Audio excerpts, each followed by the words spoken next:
Okay, so what we have here is we have 3 times the square root of 12. And just like when we have a fraction, we always want to simplify our fractions. Well, the same can be said for square roots.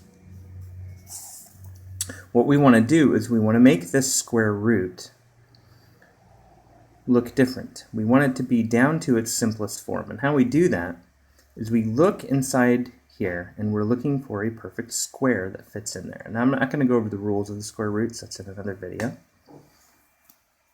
So here I just want to remind you that this is actually 3 times the square root of 12. Sometimes people like to make it plus or minus, but it's not, it's really times. Okay. So what I'm going to do is I'm going to break 12 up into 4 times 3, because 4 times 3 is 12. So this is another way to write 12, 4 times 3. And the reason I'm doing that, well, it'll become more apparent in a moment. So now I'm going to split this up. If we have the square root of 4 times 3, that's the same thing as the square root of 4 times the square root of 3. If you don't believe me, you can try it in a calculator and see that it works out to be the same. So what's the square root of 4? Well, plus or minus 2, of course, but we're just going to write it as a 2.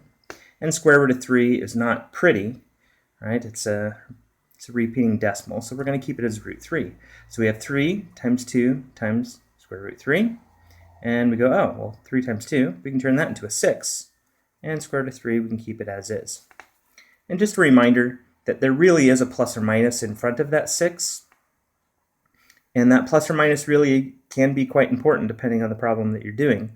In the homework, you don't have to put in the plus or minus.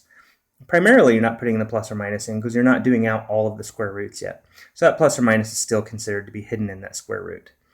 But if you were to write down plus or minus 6 square root 3, you would make a math instructor very proud. But 6 square root 3 will suffice for the answer.